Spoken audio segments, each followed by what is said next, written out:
वसुदेवसुतं देवं कंसचाणूरमर्दनं देवकी परमानन्दं कृष्णं वन्दे जगद्गुरुं कृष्णं वन्दे जगद्गुरुं। आदरणीय भक्तजनों, सादर प्रणाम। हम आज गीता जी के 13वें अध्याय का पाठ करेंगे। भगवान श्री कृष्ण अर्जुन को समझाते हुए कहते हैं कि हे अर्जुन, यह शरीर क्षेत्र है ऐसे कहा जाता है, और इसको जो जानता है उसको क्षेत्रज्ञ ऐसा उनके तत्व को जानने वाले ज्ञानी जन कहते हैं। और हे अर्जुन, तू सब क्षेत्रों में क्षेत्रज्ञ अर्थात जीवात्मा भी मेरे को ही जान। जैसे खेत में बोए हुए बीजों का उनके अनुरूप फल समय पर प्रकट होता है, वैसे ही इसमें बोए हुए कर्मों के संस्कार रूप बीजों का फल समय पर प्रकट होता है। इसलिए इसका नाम क्षेत्र ऐसा कहा गया है। और क्षेत्र फल का अर्थात विकार सहित प्रकृति का और पुरुष का जो तत्व से जानना है वह ज्ञान है, ऐसा मेरा मत है। इसलिए वह क्षेत्र जो है और जैसा है तथा जिन विकारों वाला है और जिस कारण से जो हुआ है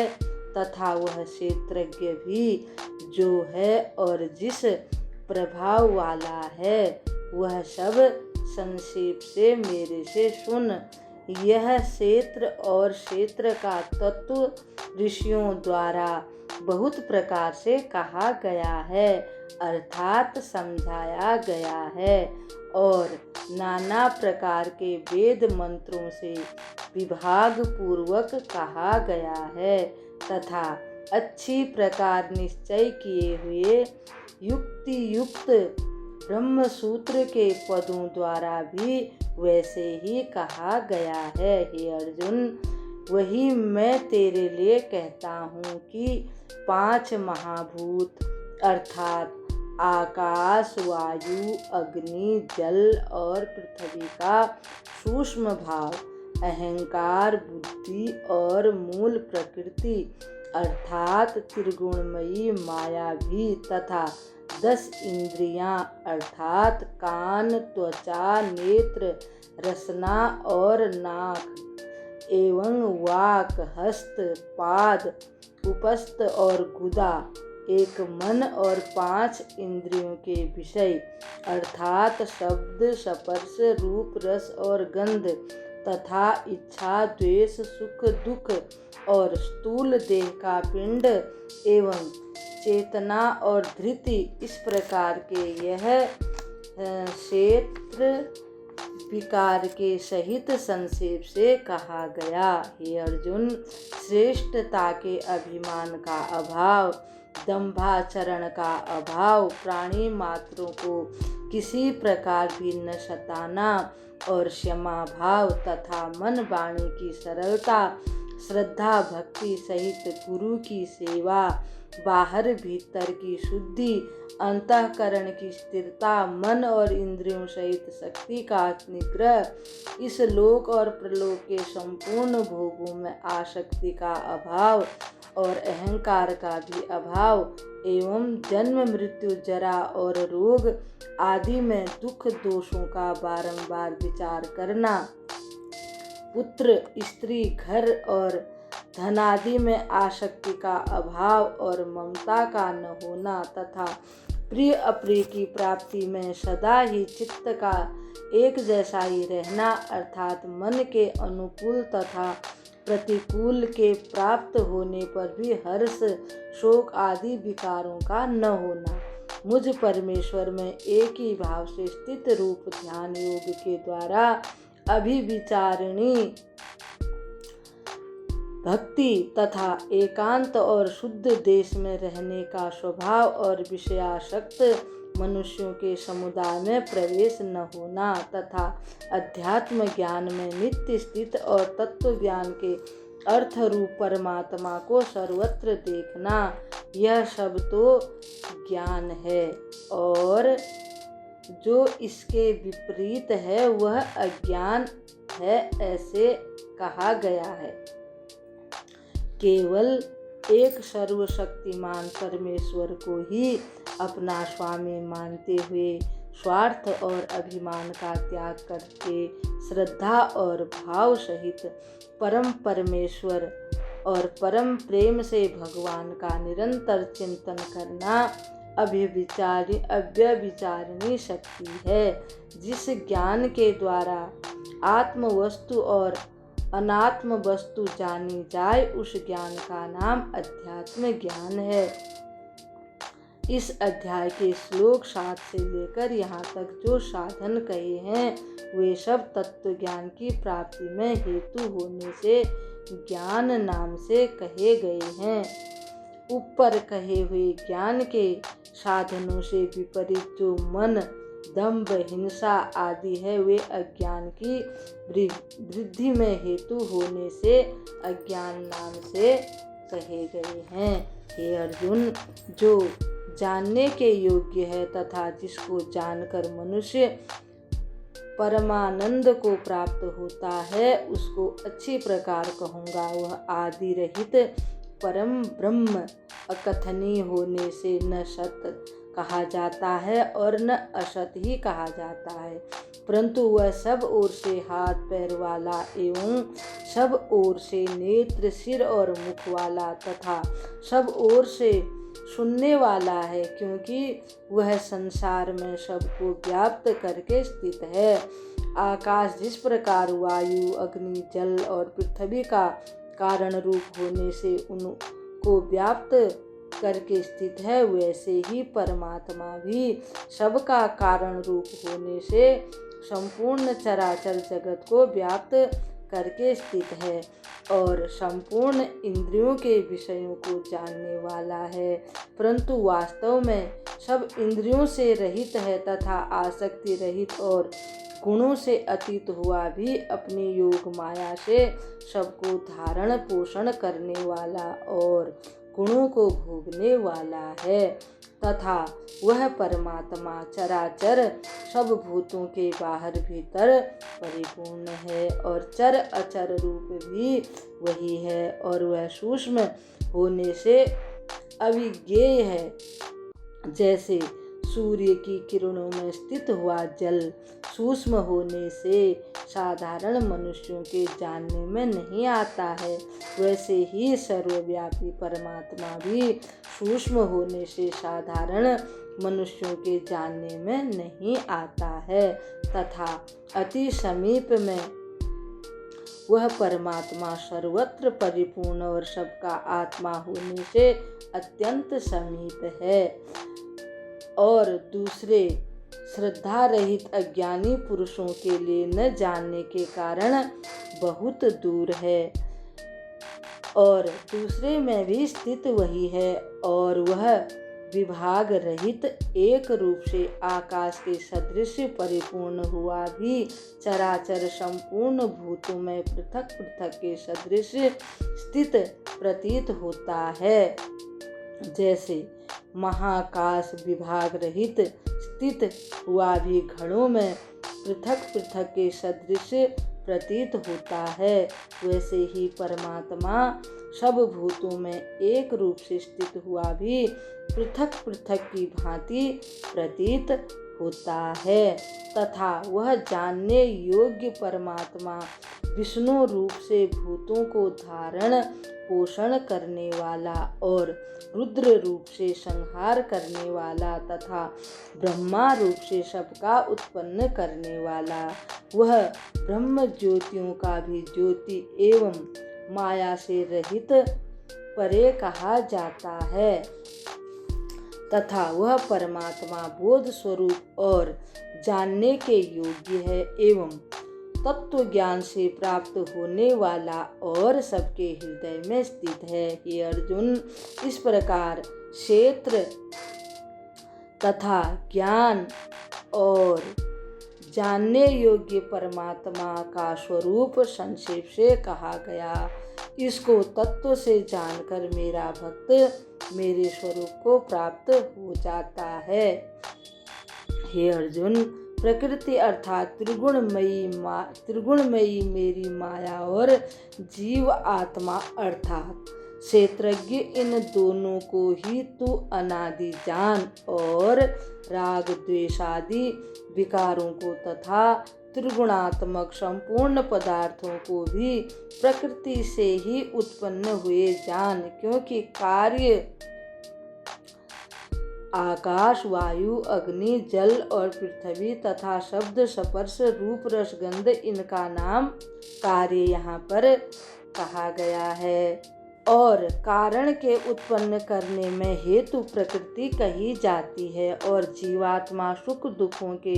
भोक्तापन में अर्थात भोगों में हेतु कहा जाता है। परंतु प्रकृति में प्रकृति शब्द का अर्थ गीता अध्याय 7 श्लोक 14 में कही हुई भगवान की त्रिगुणमयी माया समझनी चाहिए। परंतु प्रकृति में स्थित हुआ ही पुरुष प्रकृति से उत्पन्न हुए त्रिगुणात्मक सब पदार्थों को भोगता है और इन गुणों का संग ही इस जीवात्मा के अच्छी बुरी योनियों में जन्म लेने में कारण है। सगुण के संग से देव योनि में एवं रजोगुण के संग से मनुष्य में और तमोगुण के संग से पशु पक्षी आदि नीच योनियों में जन्म लेना पड़ता है। वास्तव में तो यह पुरुष इस देह में स्थित हुआ भी परे है, अर्थात त्रिगुणमयी माया के से सर्वथा अतीत ही है। केवल साक्षी होने से उपद्रष्टा और यथार्थ सम्मति देने वाला होने से अनुमंता एवं सबको धारण करने वाला होने से भर्ता, जीव रूप से भोक्ता तथा ब्रह्मादिकों का भी स्वामी होने से महेश्वर और शुद्ध सच्चिदानंद घन होने से परमात्मा ऐसा कहा गया है। इस प्रकार पुरुष को और गुणों के सहित प्रकृति को जो मनुष्य तत्व से जानता है वह दृश्य मात्र संपूर्ण जगत माया का कार्य होने से क्षणभंगुर, नाशवान, जड़ एवं और अनित्य है तथा जीवात्मा नित्य, चेतन, निर्विकार और अविनाशी एवं शुद्ध बोध स्वरूप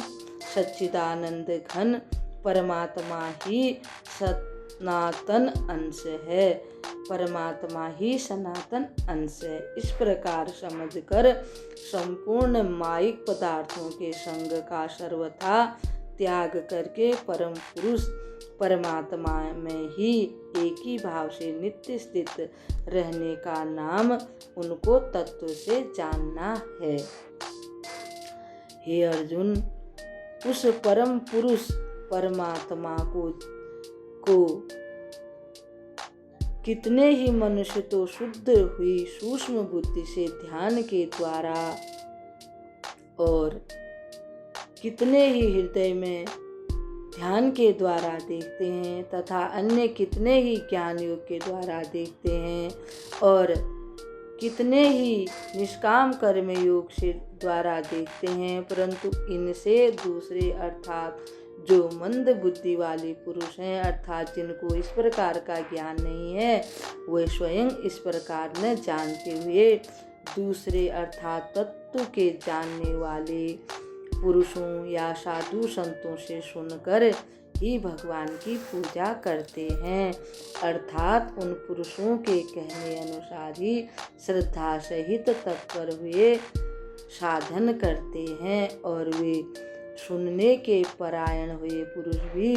मृत्यु रूप संसार सागर को निसंदेह तर जाते हैं। हे अर्जुन, यावन मात्र जो कुछ भी स्थावर जंगम वस्तु उत्पन्न होती है उस संपूर्ण को तू क्षेत्र और क्षेत्रज्ञ के संयोग से ही उत्पन्न हुई जान।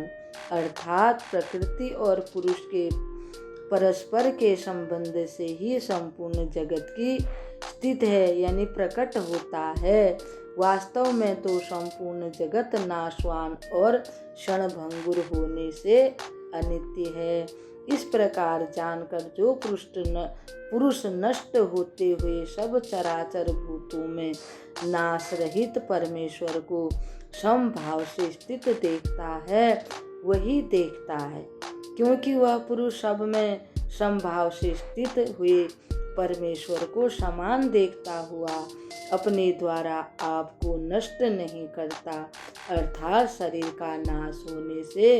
अपनी आत्मा का नाश नहीं मानता है। इससे वह परम गति को प्राप्त होता है। और जो पुरुष संपूर्ण कर्मों को सब प्रकार से प्रकृति से ही किए हुए देखता है, अर्थात इस बात को तत्व से समझ लेता है कि प्रकृति से ही उत्पन्न हुए संपूर्ण गुण ही गुणों में बरतते हैं तथा आत्मा को अकर्ता देखता है वही देखता है। और यह पुरुष जिस काल में भूतों के न्यारे न्यारे भाव को एक परमात्मा के संकल्प के आधार स्थित देखता है तथा उस परमात्मा के संकल्प से ही संपूर्ण भूतों का विस्तार देखता है, उस काल में सच्चिदानंद घन ब्रह्मा को प्राप्त होता है। यानी कोई भी मनुष्य ये समझता है कि सब कुछ तो परमात्मा ही है, मैं तो तटस्थ होकर देखता हूँ, न मुझे कुछ करता हूँ न धरता हूँ, मैं तो अजर अमर आत्मा हूँ। ऐसा जब वह जान लेता है तो वह परमात्मा में ही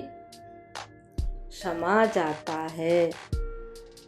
अनादि होने से और गुणातीत होने से यह अविनाशी परमात्मा शरीर में स्थित हुआ भी वास्तव में न करता है और न लिपायमान होता। जिस प्रकार सर्वत्र व्याप्त हुआ भी आकाश सूक्ष्म होने के कारण लिपायमान नहीं होता है, वैसे ही सर्वत्र देह में स्थित हुआ भी आत्मा गुणातीत होने के कारण देह के गुणों से लिपायमान नहीं होता है। अर्जुन, जिस प्रकार एक ही सूर्य इस संपूर्ण ब्रह्मांड को प्रकाशित करता है, उसी प्रकार एक ही आत्मा संपूर्ण क्षेत्र को प्रकाशित करता है। अर्थात नित्य बोध स्वरूप एक आत्मा की ही सत्ता से संपूर्ण जड़ वर्ग प्रकाशित होता है। इस प्रकार क्षेत्र और क्षेत्रज्ञ के भेद को, क्षेत्र को जड़ विकारी क्षणिक और नाशवान तथा क्षेत्रज्ञ को नित्य चेतन अविकारी और अविनाशी जानना ही उसके भेद को जानना है तथा विकार सहित प्रकृति से छूटने के उपाय को जो पुरुष ज्ञान नेत्रों द्वारा तत्व से जानते हैं वे महात्मा जन पर ब्रह्मा परमात्मा को प्राप्त होते हैं। इस प्रकार से भगवान श्री कृष्ण अर्जुन को समझा रहे हैं। बोल श्री पार्थ और सारथी की जय। श्री गणेशाय नमः। श्री सरस्वती नमः। श्री सद्गुरुदेवाय नमः। त्वमादिदेव पुरुष पुराण त्वमस्य विश्वस्य परं निदानं वेदास्य वेद्यं च परं च धाम त्वया ततं विश्वमनन्तरूप त्वया ततं विश्वमनन्तरूप मनन्तरूप इति श्रीमद्भागवत गीतारूपी उपनिषद एवं ब्रह्मा विद्या तथा योग शास्त्र विषयक श्री कृष्ण और अर्जुन के संवाद में क्षेत्र क्षेत्रज्ञ विभाग योग नामक 13वां अध्याय भगवान श्री भोले बाबा माता पार्वती को सुना रहे हैं। संत जनों, भक्त जनों, कल हम भगवान के 14वें अध्याय का महात्म्य आप सबको सुनाएंगे। तब तक के लिए हम आपको प्रणाम करते हैं। हरि ओम तत्सत।